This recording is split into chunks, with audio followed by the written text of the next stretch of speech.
Dead End Hip Hop Podcast. Welcome back. This is episode 3. Kenneth B. Inge here with Rod and Feefo.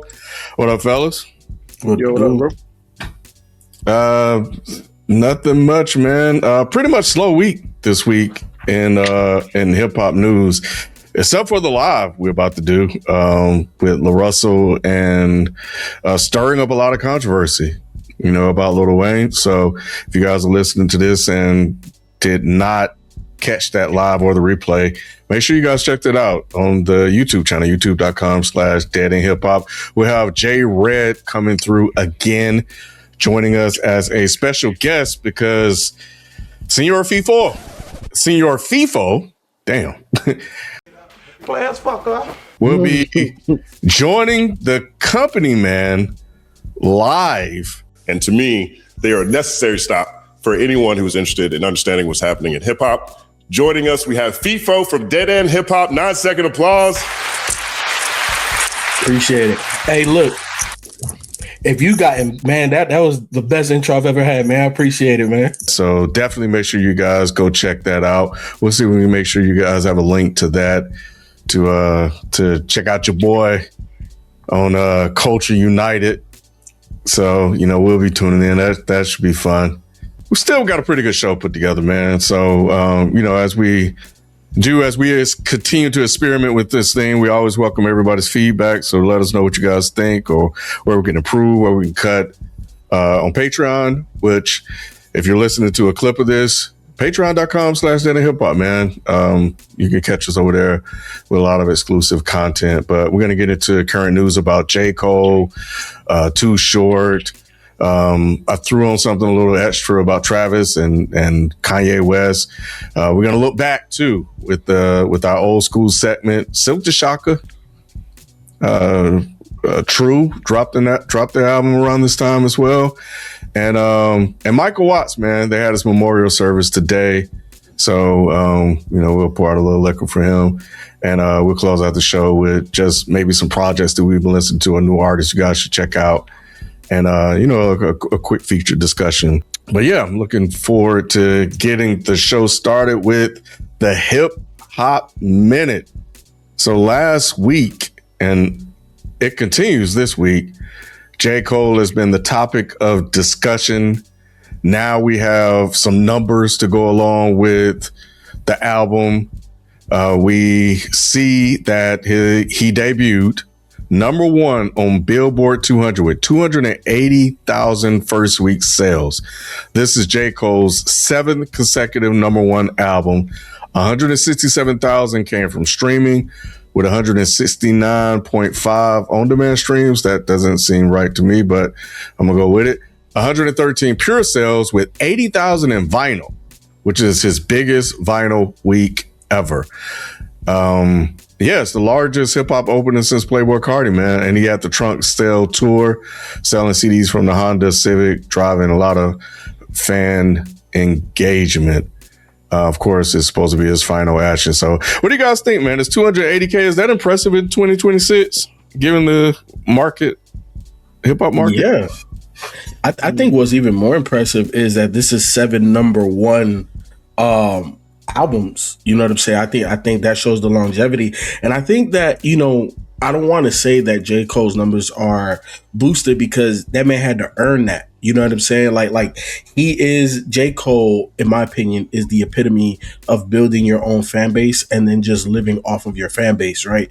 Like, I think he is the epitome of what the independent rapper wants to be in 2026 and beyond. Obviously he started off with a deal by signing to Jay.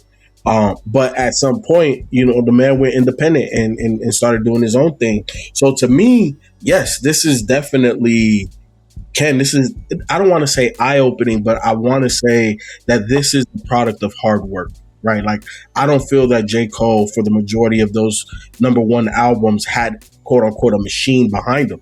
This is just the product of him building up his fan base and monetizing and catering to that fan base first and foremost, with the selling the CDs out of the trunk, the Dollar in the Dream tours, like all of that type of stuff, man. I think J. Cole, out of anybody in hip hop, I think he is in tune with his fan base, and the numbers are just a byproduct of that. But it is It is impressive, Ken. Let's be honest. Like, this is impressive. These numbers are impressive. Yeah, I don't even know what numbers are impressive these days. I do remember somebody saying that that was an impressive number in this day and age. And yeah, man, it's not surprising. It's J. Cole at the end of the day, man. He, whether you want to believe it or not or have vision his history, he was a big part of the big three. So he's gonna do numbers. He has like part of the underground, part of the indie, mainstream. People know J. Cole name, so like it's to be expected in my opinion. And plus, I think the little promo he did before, it was effective, and the promo afterwards was effective when he did the trunk sales and all of that. Like all of that stuff played in his favor, whether people like the album or not. So he was going to get the numbers, I think. And I think even with Drake, right, he's going to get numbers if he drops, because people want to know what he's going to say, what's going to happen. Now, the main thing is like if he can keep that momentum, which is what I'm seeing is starting to be an issue. Well, you brought up the D word, so we got to go there. I think it'll be an issue for Drake. I don't think it'll be as big of an issue for Cole. Now, obviously, typically numbers, regardless of what era you're in, they drop off week after week, right? Like some may stay strong, some may not have a big of a dip, but typically your first week numbers are going to be your best week numbers. Mm-hmm. For Drake, I think, and we've seen it in the past where the numbers just drastically drop off. And I think that's a byproduct of the commercialism and the machine behind Drake. And I think the situation is that everybody wants to kind of check out. And then once they check it out, if the music isn't up to par, people ain't going to tap in no more. But I think it's different with Cole because people are diehard. And Ken, I was thinking today, right? I think we're living in an era of division. I think when you look at us sociopolitically, like it's division. When you look at J. Cole's album and what people are saying, Bad Bunny's halftime performance, like we are a nation divided now in everything. And I think that that's the same thing with Cole. I think with Cole, though, people either love it or hate it, but Cole's fan base is loyal. And I think that his numbers are going to represent that. Is he going to have a drop off? Of course, like any other artist, but I think he'll be able to maintain that, the consistency of people bumping his album, for longer than most. So, again, it goes back to Cole's building his fan base and then just being able to be tapped into it. It's definitely holding up for a lot of J. Cole fans. I think for some of them and for others, it's probably going to get better as they have more and more time to sit with it. The division thing, you're absolutely right in regards to that, because one of the things I've been seeing a lot is that people have been really just bashing J. Cole, and it feels like it's the end thing to do now. Fuck it, I'll say it. When we were reviewing and making the content we were making about these artists, it was like we weren't doing it because it was a trend or an end thing to do. It really was purely honestly us and how we felt at the time. And I don't know if people just caught on to that wave and decided that they're just going to do similar things, or if that's just something that took place, over time. But it is interesting seeing like a lot of the conversation around Cole is similar to things that have been said on our program for quite some time now. But I do think so. I think when we have album sales, and I think with Cole, album sales are important because of where he stands in hip hop in terms of being on the what is present day mainstream, and it helps contextualize his popularity among his peers. When you get to independent artists and underground artists, it's a little bit different. The measurement's a little bit different. The KPIs are different when it comes to that. But this is the measuring stick we have when it comes to guys, that's, in this field. So what I did was, so I think 280 in this climate is pretty good. So what I did was I went and got J. Cole's first week album sales by comparison. So we're going to start with Cold World in 2011. Brand new artist, first week out. Brand new artist, mixtape buzz, signed with Jay, 218,000. Born Center, 2 years later in 2013, 297,000. 2014, 371,000. 2016, For Your Eyes Only, 492,000. And in 2018, and I think this is when you'll start to see streaming kind of gain traction. KOD 397, the off season 282, and of course right now the numbers we have 280. So that's interesting. He had a good 3 album run between 2014 and 2018, but he's right in line with his numbers for the most part. Yeah. Which is interesting because I would have expected those earlier numbers to be higher in that age. So, but he still was kind of new, I guess, and he hadn't caught that J. Cole buzz quite yet. So, yeah, that's interesting that those numbers line up that way. Well, the first ones you got to think, bro. Like he was still in the process of building the fan base. Yeah, that's the reason. Like KOD really got a big NBA push, which is why it was like 500,000. Like that album was plastered all over the NBA playoffs. You know what I'm saying? Right. And then the one before that, you said For Your Eyes Only was like four something, 3 something. Yeah, For Your Eyes Only was 492. Yeah, I think that's the height of J. Cole. Like he had all of the backing of the mixtape days, the co-sign by Jay, like everything. Like I think that was like the prime of where J. Cole was.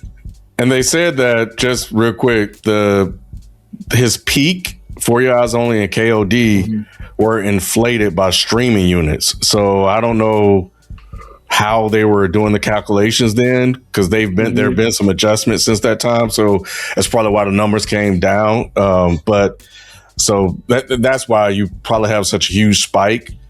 But yeah, I'm like you guys. I think this was interesting looking at the numbers for him historically. Yeah. So the streaming numbers, right? So I don't know how the licensing works in terms of streaming and boosting, but KOD was dropped on April 20th, 2018. And we know that that's kind of sort of when the playoffs start, right? Like it's late April, going into May. And then, the finals are early June. So the NBA really boosted that album. All right, but yeah, good week for J. Cole, man. He's the ticket sales for his show is crazy. Starting at $250, I think. Yeah, man. Man, bro, he's. I said it on Dead End Sports last night. The tickets are $250 for the nosebleeds. For the nosebleeds, bro. Right. You know what's crazy? So when I saw him post the tour dates. Bro, so it's a world tour. He's starting July 11th, and he isn't finishing till like middle of December. He don't have more than 3 days off. I think there's one stretch toward the end when he first gets to Europe. He has like a 4-day off stretch, but that's it.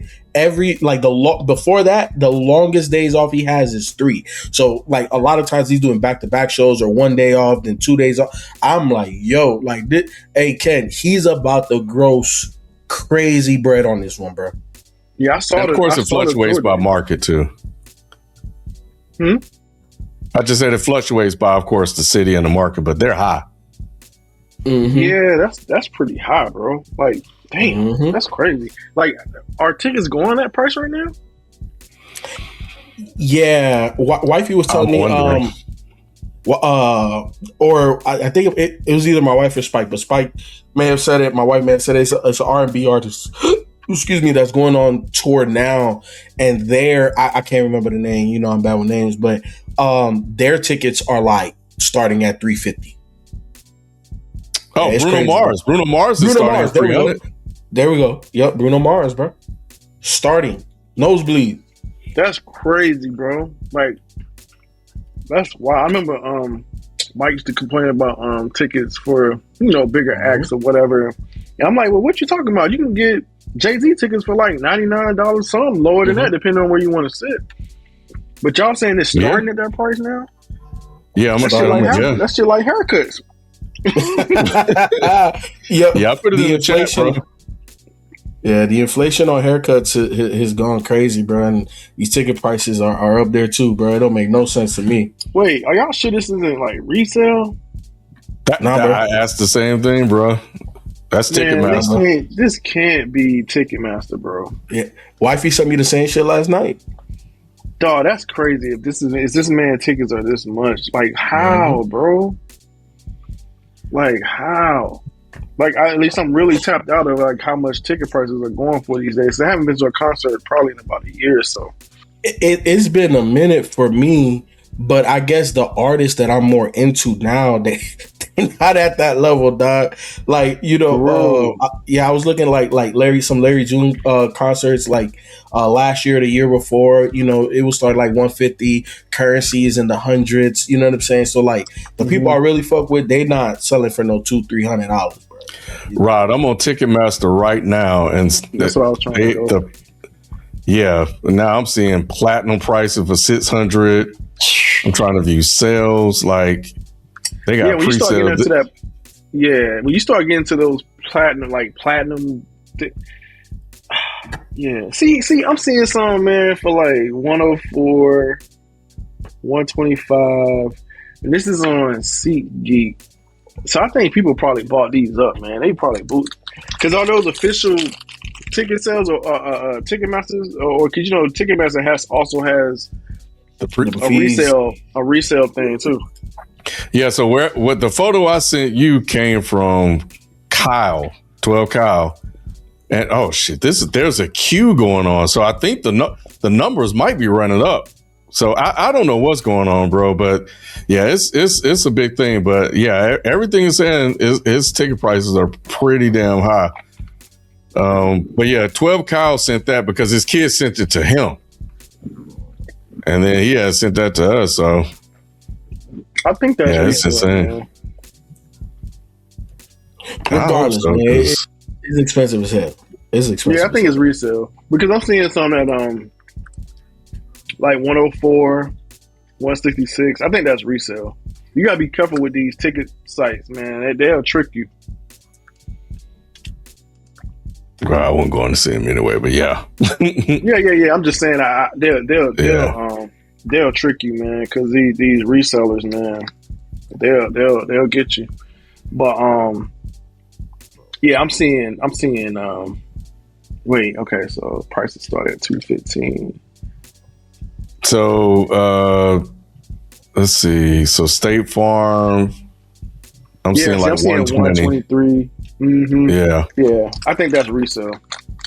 Yeah. I think that 200 is resale. That'd be crazy if that man tickets was 200 something starting. That'd be crazy. Yeah, none of that makes sense. So yeah. Well, it's in the 100s. That makes more sense. That's still high to be in the nosebleeds, but still, that makes way more sense. It makes a little bit more sense, yeah. Because I'm about to say, like, what? This man crazy. I was thinking the same thing when I saw them talking about it in the Dead End Sports chat. I was like, what the hell? But anyway, so yeah, that's the latest on J. Cole. You know, the fall off has been one of the biggest news stories of 2026 so far, and controversial as well. In addition to politics, there's more Nicki Minaj stuff. We're not talking about her. However, Too Short though jumped out there and he has some things to say because you got Nicki and Nelly doing their whole MAGA thing. And he jumped out and said that hip hop should limit politics to the ballot box. Keep your political views to yourself. He clarified later that no American should stay out of politics, especially in 2026. And of course, we had Ludacris backing out of the Rock the Country Festival. We talked about that a little bit on Is the Mic Still On about a week or so ago with Myke and Spike. If you guys want to hear a little bit of that conversation after that whole thing that went down. So it seems like Too Short did walk it back, but there was somebody else that I mean, shit, we have the whole Russell conversation going on anyway. So there's a whole conversation about artists not saying anything with their music, and Too Short, who's not a political rapper himself, making this statement. So any thoughts on what he said here, including in Walking It Back? Are we at a point where, like, when we grew up, the politics and things that were going on were really intense, and rappers really used the moment to speak on certain things, with Chuck D and Ice Cube, et cetera, et cetera? That's what I was going to say. You got rappers like Chuck D, Ice Cube that I feel like, even Killer Myke, right, that are, they are tapped into the political space. So I'm glad he kind of somewhat walked that back a little bit, because, you do have people that their lyrics are powered by that political things and things that's happening in the world. So you can't apply that to every rapper. You know what I'm saying? Some rappers are absolutely about that smoke.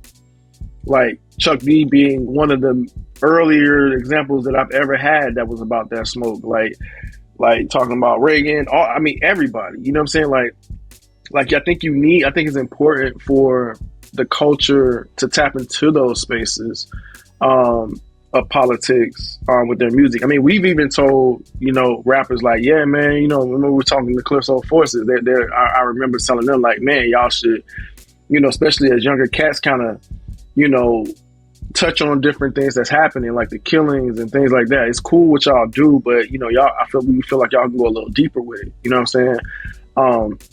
Is it mandatory? No, of course not. You know what I'm saying? Even myself, I don't like always talking about politics, but it comes a point in time where, okay, maybe I should say something, and then you just never know who that may influence or who that might touch. You know what I'm saying? So, especially being such, people admire you and stuff, like you can have some major impact in certain situations. So yeah, I don't know. I don't know if I fully agree with him just saying rappers shouldn't touch on politics in music or just in general. Like, I don't think that applies to everybody. Yeah, that's such a blanket statement. You know what I'm saying? Like, hip hop is multifaceted, and we got shit that is just for the club, just for the whip. We got stuff that's just like, couples based. Like. Right. Like we got lovey dovey shit. Like there's gangster shit, there's grimy shit, there's political joints. So to me, to say that rappers should not, I think that's a bad take. I think he was right for walking it back a little bit, but I also think that it's wrong to be on the opposite side of that and be like, all rappers should say something. You know what I'm saying? Exactly. I don't think all rappers should say something. But I do. This is where it's a slippery slope, right? Because bringing up the D word again, Drake, I feel like, people have said things about him not saying anything, right? And him being part of the culture. I think it's people's own personal prerogatives, especially if it's not directed to them, right? Like Lil Wayne is somebody that hasn't really spoken a lot politically, but he got the off of that Georgia Bush. He got that. He got like one other song out of his entire catalog. This man got thousands of songs, but I think that at that moment it was appropriate for him. Obviously, that's what he felt on his heart. So I feel like this. I feel like we can't box creatives in. If that's how they feel, that's how they feel. If they don't feel like that, like we can't put the pressure on them to do and say. Like if somebody wants to step into that arena and be the leader of that, by all means. But that's not everybody's prerogative to spearhead that. You know what I'm saying? Like, because with that, we were talking last night on Dead End Sports about being like the face of the NBA. Who wants to be the face of that right now? You know what I'm saying? Especially in this climate with social media where everybody has something to say. Like, you could be in your mind doing the best thing for your culture, for your community by speaking out and doing things. And then all of a sudden you got this other faction that's just bringing you down and basically just going to tell you to shut up and rap. You know what I'm saying? So everybody don't want to deal with that, man. Like, so I don't put that onus on anybody. I don't know why Too Short felt the need to even say that. It was so weird of a statement. And trust me, Too Short is the last person we want to hear politics from. But he may have something interesting to say, but nobody's going to take him serious. So anyway, glad he walked the back. Yeah, go ahead. I was going to say real quick. I think he had decent intention. Like, I guess he was just saying, like, to protect yourself as an artist, maybe not get into politics, because you see the stuff that's happening with Nicki Minaj. You see the stuff that's happening with different people. So I think he was just talking solely from the perspective of like, yo, if you want to keep your name out of stuff and you want to stay out of trouble, you probably shouldn't talk about politics. Which he's not wrong to a extent, because you everybody's not going to agree with your political views. I mean, we know that. Just you're not even supposed to bring up things in the workplace because of that, right? It's a touchy subject in different areas of work. You know what I'm saying? So I think with him, he's looking at it in the sense of like how people say don't bring up politics in the workspace. So he's probably saying don't bring up politics in the rap space or whatever. So I get what he's saying to a certain extent about, you know, if you don't want to something like possibly ruin your career or be under attack, you probably should not talk about politics. So I get it from that standpoint. But again, I think some people are fully ready for that type of smoke. I think, some people are. I think some people are. I think, I don't think you should casually do it. You know, I think that if you are going to, and even if you don't make yourself a political rapper, but if you're going to speak on something, definitely be informed. Definitely make it be heartfelt. Don't just hit the headlines and then just put that in a rap and be like, oh yeah, you know, I'm fighting for us. Like, nah, like really be about that, right? Like be genuine if that's what you're going to do, because all of Killer Mike's music isn't necessarily about political. No. You know what I'm saying? Like, but when he raps about it, you know where it's coming from. You know what I'm saying? It's something that he stands on, something he believes on, and it's something that he puts actions behind. And my other thing is this, and we could get off of this after this, right? Like somebody that I felt that never really spoke politics, but spoke or showed actions on changing their community was Nipsey. He ain't never rap about, you know, this, that, and the third, and you know, outside of fuck Donald Trump. I feel him, yeah, you know, whatever. But outside of that, bro, like, he put action behind his words, just like Killer Mike does. Like Killer Mike is an activist. Killer Mike will speak in front of politicians, you know, in front of community, So to me, if you're gonna do it, just have the action behind it, man. Don't just leave it to, you know, again, if it's like a one-off, like Lil Wayne, that's cool. You know, this is what's on your heart. Cool, put it out there. But if you're gonna be about it, then be about it. You know, so that's just my 2 cents.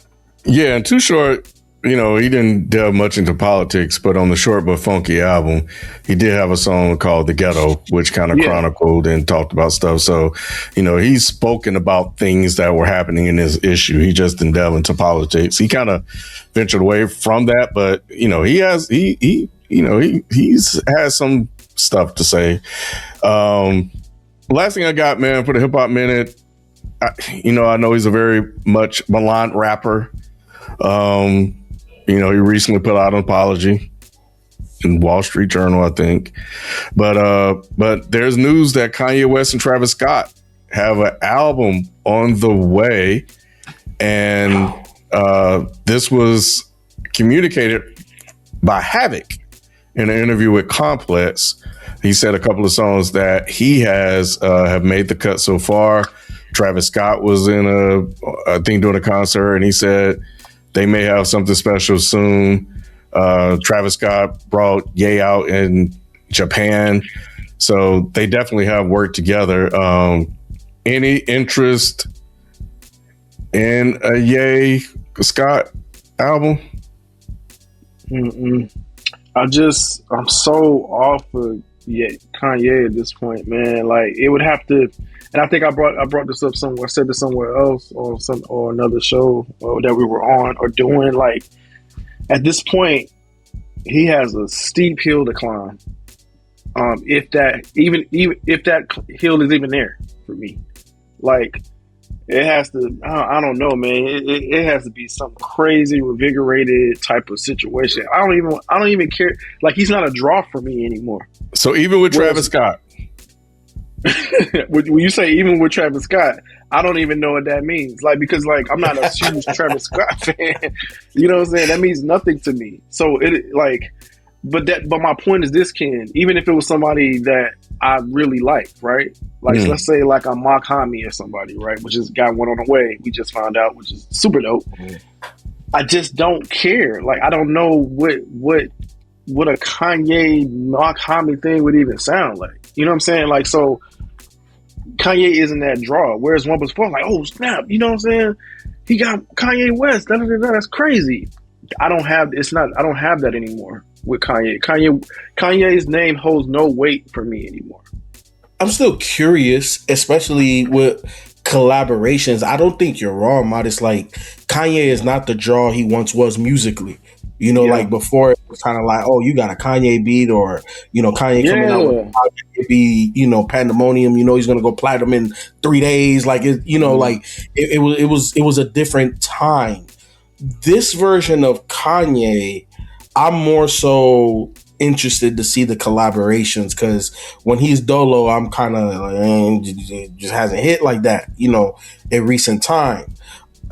With the addition of Travis Scott, I am interested to see where it goes, mainly because the web that is interwoven in this thing, right? Like Pusha used to be Kanye's like guy. And, you know, Pusha said, you know, he'd do anything for Kanye. He had lines about Travis. And then now Kanye got Travis collab album. So I don't know. Like I'm interested in the threads that are there. That could, you know, are we gonna get Travis saying something about Pusha on a Kanye joint? Like, you know, like, so does Pusha respond? So for me, I'm more so interested in all of the ancillary things versus what it actually is. It's like, what can happen from this versus the music itself?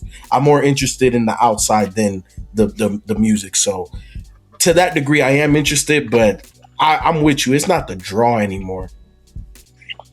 Yeah, and we don't have to spend a lot of time. I thought Travis Scott was the interesting thing here. Kanye continues to try to claw his way back into people's good graces.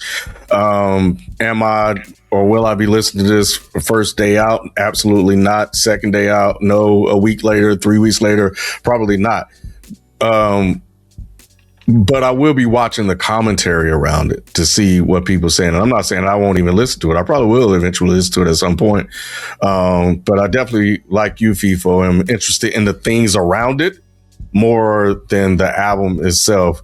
So that's why, you know, I know bringing Kanye up, and he's done a lot of harm to the Black community with his antics and things he said, you know, and I'm with you, Rod. He has a lot of work to do to repair that, and I don't know what he could do to do that, to get to erase the harm he's done, but you know, we'll see. But yeah, I just was kind of checking the temperature on that. For me, so outside cool. of the harm, real quick, I'm sorry. Yeah, it goes deeper. It's just the quality of music just isn't there. Like sometimes I could overlook certain things that he's doing personally in his life if the music is good, but he don't even have that anymore. To me, like the music just doesn't sound good. Yeah, if we want to keep it on that's a fact. Yeah, if we just want to keep it on an artist level. I still haven't. No, Bully, is Bully the one that's on the way? It was the one after that he dropped. The second Vultures too, I think. He had Vultures, and then he had Bully. I still haven't listened to Vultures too. Me neither. But anyway, man. So yeah, that's been the Hip Hop Minute. If you guys are watching this on YouTube, you can catch the full podcast in its entirety on Patreon, patreon.com/dead in hip hop. With that, you'll get the rest of the show where we going to talk about some old school joints. Rod, we're going to take it back to the old school.